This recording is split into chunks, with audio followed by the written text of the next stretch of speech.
Welcome student, chapter number 3 atoms and molecules. तो atoms and molecule किसे बोलते हैं? तो स्टूडेंट यहाँ पर हमारे जो इंडियन फिलोसोफर्स थे, ग्रीक फिलोसोफर्स थे, उन्होंने एटम्स के बारे में अलग अलग यहाँ पर डेफिनेशन दी। उन्होंने बताया कि एटम किसे बोलते हैं। तो सबसे पहले आया महर्षि कनाड। महर्षि कनाड ने यहाँ पर बताया the idea of tiniest unit of matter, यानी कि जो मैटर होता है उसका छोटे से छोटा जो पार्टिकल होता है, अगर आप मैटर को तोड़ते जाओ तो यहाँ पर एक टाइम आएगा और टाइम आएगा उसका स्मॉल पार्टिकल जो होगा उसको आप फर्दर नहीं डिवाइड कर सकते। उसी को हम बोलते हैं एटम्स एंड मॉलिक्यूल्स, यानी कि अणु एंड परमाणु। अणु और परमाणु के बारे में यहाँ पर हमने महर्षि कनाड ने बताया, जो इंडियन फिलोसोफर्स थे। तो यहाँ पर फिर से एक बार the idea of tiniest unit of matter, यानी कि मैटर का जो सबसे छोटा पार्टिकल होता है उसी को हम बोलते हैं एटम्स। तो यहाँ पर student the idea of tiniest unit of matter अणु एंड परमाणु was put by Maharshi Kanad, यानी कि महर्षि कनाड ने उनके टाइम में, जो वैदिक टाइम था उस टाइम में, यहाँ पर महर्षि कनाड ने बताया था कि जो मैटर होता है, मैटर का सबसे छोटा पार्टिकल यानी कि टाइनेस्ट पार्टिकल को ही हम बोलते हैं एटम्स एंड मॉलिक्यूल्स, यानी कि अणु एंड परमाणु। देन महर्षि कनाड के बाद यहाँ आए पकुदा कत्ययामा। पकुदा कत्ययामा स्टूडेंट आपको पता है मैटर किसे बोलते हैं? जो स्पेस ऑक्यूपाई करता है, जिसे मास रहता है, उसे हम मैटर बोलते हैं। लेकिन मैटर जब छोटे छोटे पार्टिकल से कंबाइन होके जब होता है तो उसे हम बोलते हैं मैटर, यानी कि मैटर जब बनता है तो उसके अंदर छोटे छोटे पार्टिकल्स कंबाइन होते हैं। तो यहाँ पर स्टूडेंट महर्षि कनाड के बाद आए पकुदा कत्ययामा।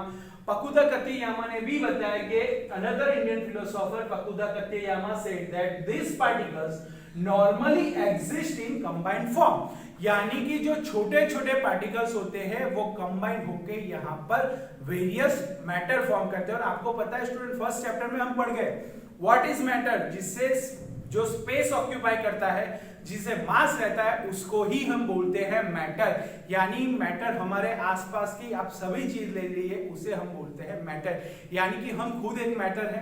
पेन, पेंसिल या fan, table, bench, all are metals. तो हमारे आसपास जितनी भी चीजें हैं वो सारी मैटर होती है, और मैटर जो होती है वो स्पेस ऑक्यूपाई करती है, जिसे मास रहता है, उसी को हम बोलते हैं मैटर। बट मैटर जो होती है वो छोटे छोटे पार्टिकल से कंबाइन होकर होती है, और जो छोटे पार्टिकल्स रहते हैं मैटर के अंदर उसे ही हम बोलते हैं एटम एंड मॉलिक्यूल्स, यानी अणु एंड परमाणु।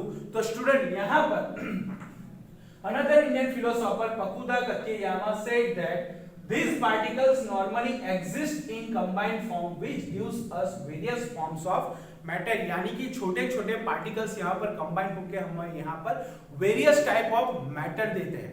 देन उनके बाद आए डेमोक्रेट्स जो ग्रीक फिलोसोफर्स थे, उन्होंने बताया that matter is made up of extremely small particles, यानी जो मैटर होता है वो एक्सट्रीमली यानी कि सबसे छोटे पार्टिकल से कंबाइन होके वो फॉर्म होता है। तो मैटर का जो सबसे छोटा पार्टिकल होता है, एक्सट्रीमली स्मॉल पार्टिकल होता है, उसे ही हम बोलते हैं एटम्स। एटम्स का मीनिंग, एटम्स जो है वो ग्रीक वर्ड है।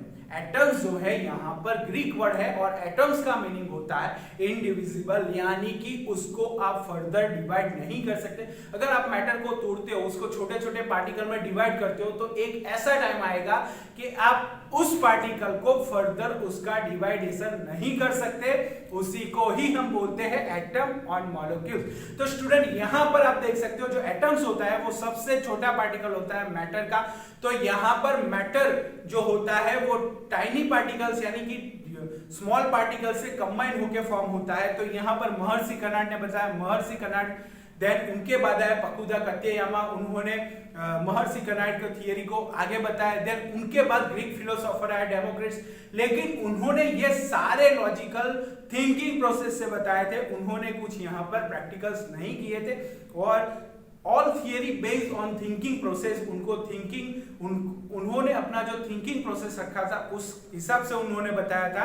यहाँ पर उन्होंने कुछ एक्सपेरिमेंट नहीं किया था। तो यहाँ पर स्टूडेंट आप देख सकते हो महर्षि कनाड थे, उन्होंने जो मैटर होता है उसका सबसे छोटा पार्टिकल, सबसे छोटा यूनिट जो होता है, उसी को हम बोलते हैं एटम्स एंड मॉलिक्यूल्स, यानी कि अणु एंड परमाणु। देन उनके जो थिंकिंग प्रोसेस हुई उनको आगे बढ़ाया पकुदा कतियामा ने।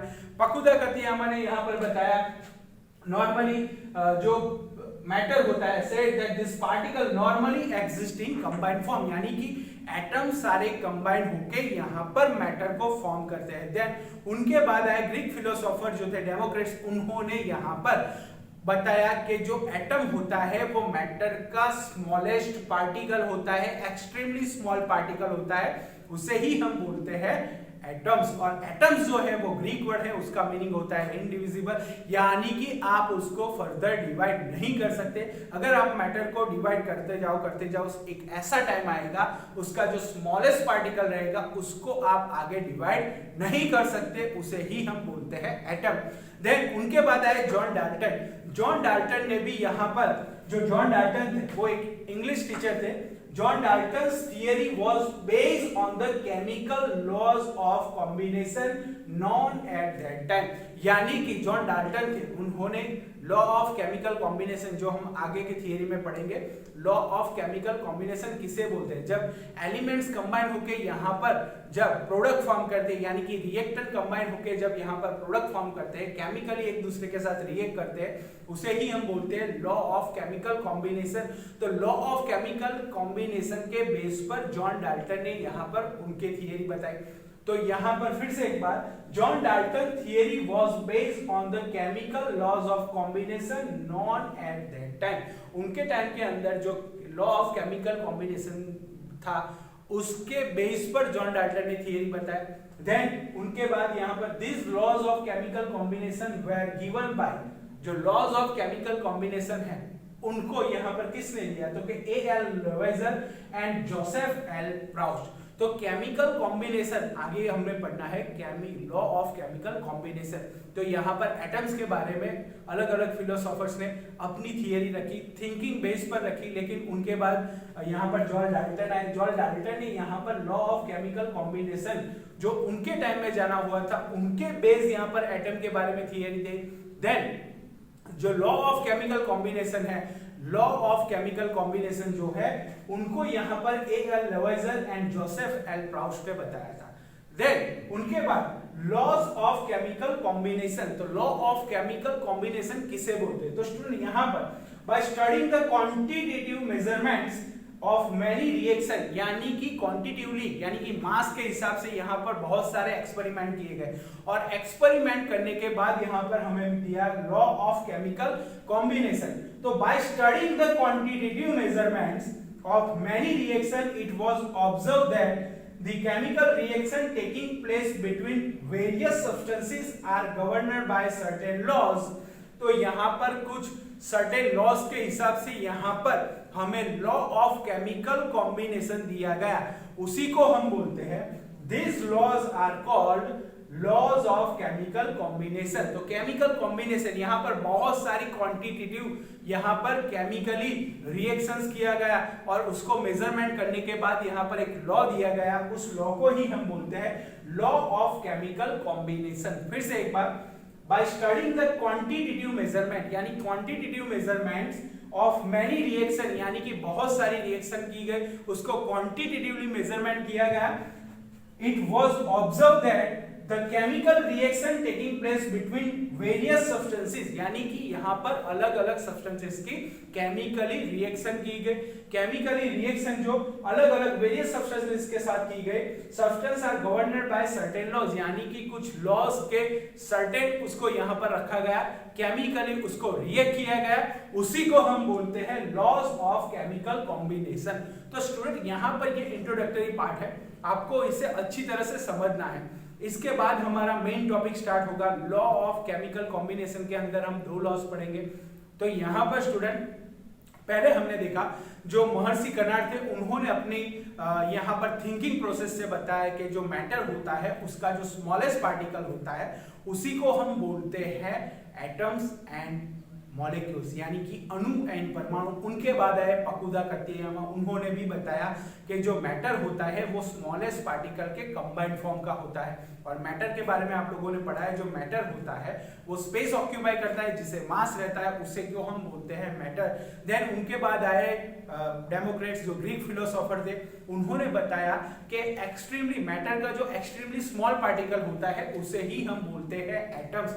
एटम्स जो है वो एक ग्रीक वर्ड है, और एटम जो ग्रीक वर्ड है उसका मीनिंग होता है इंडिविजिबल, यानी कि फर्दर आप उसको आगे डिवाइड नहीं कर सकते। तो स्टूडेंट मैटर जो होता है उसको आप तोड़ने के बाद अलग छोटे छोटे पार्टिकल में जब डिवाइड करते हो तो एक ऐसा पार्टिकल होता है जिसको आप फर्दर डिवाइड नहीं कर सकते, उसी को हम बोलते हैं एटम्स। और एटम्स कंबाइन होकर यहाँ पर मैटर फॉर्म करते हैं। उसके बाद जॉन डाल्टन की जो थियरी थी वो बेस्ड ऑन केमिकल कॉम्बिनेशन। तो लॉज ऑफ केमिकल कॉम्बिनेशन किसे बोलते हैं? तो लॉ ऑफ केमिकल कॉम्बिनेशन के अंदर यहाँ पर सर्टेन, यहाँ पर कुछ प्रैक्टिकली यहाँ पर क्वांटिटेटिवली यहाँ पर मेजरमेंट किए गए, वेरियस सब्सटेंसेस को कंबाइन करके यहाँ पर केमिकली रिएक्ट करके यहाँ पर जो लॉ दिया गया उसी को हम बोलते हैं लॉज ऑफ केमिकल कॉम्बिनेशन। तो लॉ ऑफ केमिकल कॉम्बिनेशन किसे बोलते हैं? स्टडीइंग द क्वांटिटेटिव मेजरमेंट, यानी कि क्वांटिटेटिव, उसकी क्वांटिटी को मेजरमेंट करके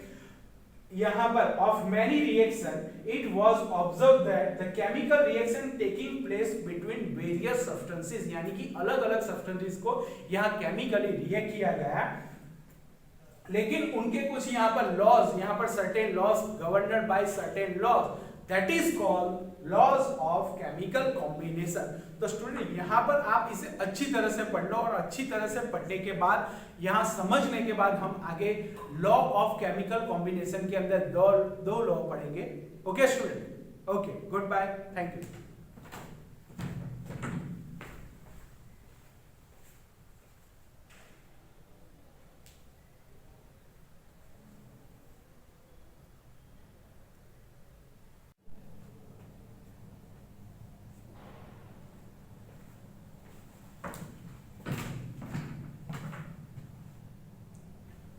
तो स्टूडेंट हमने देखा कि एटम्स किसे बोलते हैं। एटम के बारे में यहाँ पर महर्षि कर्नाड ने हमने बताया। देन उनके बाद पकुदा कट्टेयामा, देन ग्रीक फिलोसोफर डेमोक्रिटस ने भी बताया कि जो स्मॉलेस्ट पार्टिकल होता है मैटर का, स्मॉलेस्ट पार्टिकल जो होता है उसे ही हम बोलते हैं एटम और मॉलिक्यूल एंड अणु एंड परमाणु। तो यहाँ पर उनके बाद आए जॉन डाल्टन ने बताया chemical law of combination base पर उन्होंने अपना थियरी बताया। Then chemical law of combination के अंदर हमें दो लॉ पढ़ने हैं। फर्स्ट लॉ जो है वो है laws of conservation of mass, यानी कि उन्होंने जो क्वांटिटेटिव मेजरमेंट किया था अलग अलग सब्सटेंसेस के अंदर रिएक्शन करके, उसे ही हम बोलते थे लॉज ऑफ केमिकल कॉम्बिनेशन। तो लॉ ऑफ केमिकल कॉम्बिनेशन के अंदर दो लॉज हमें पढ़ने हैं। फर्स्ट है laws of conservation of mass, then law of constant proportions. तो law of conservation of mass के अंदर हम डिटेल में पढ़ेंगे कि लॉ क्या बोल रहा है, वो क्या बता रहा है। तो यहाँ पर student law of conservation of mass, laws of constant proportion, तो यहाँ पर कुछ सर्टेन गवर्नर लॉज, यहाँ पर कुछ सर्टेन रूल्स जो गवर्नर रूल्स है, यहाँ उसके बेस के हिसाब से यहाँ पर हमें दो लॉ पढ़ने हैं। फर्स्ट है law of conservation of mass and laws of constant proportion. तो स्टूडेंट यहाँ पर जो हमने क्वांटिटेटिवली मेजरमेंट किया था लॉ ऑफ केमिकल कॉम्बिनेशन के अंदर, तो लॉ ऑफ केमिकल कॉम्बिनेशन के अंदर यहाँ पर उन्होंने उस मेजरमेंट से यहाँ पर दो लॉ डिफाइन किए। फर्स्ट जो लॉ है उसे बोलेंगे हम law of conservation of mass and law of constant proportion. So student यहाँ पर महर्षि Karnad, then Pakuda Kateyama, then Democritus, then John Dalton, then J.L. Proust, यहाँ पर जो जोसेफ प्राउस्ट, लेवोइजर, उन्होंने जो थियरी बताया था उनके बेस यहाँ पर हम ये दो लॉस पढ़ेंगे और उनको डिटेल में पढ़ेंगे। Okay student, good bye, good luck.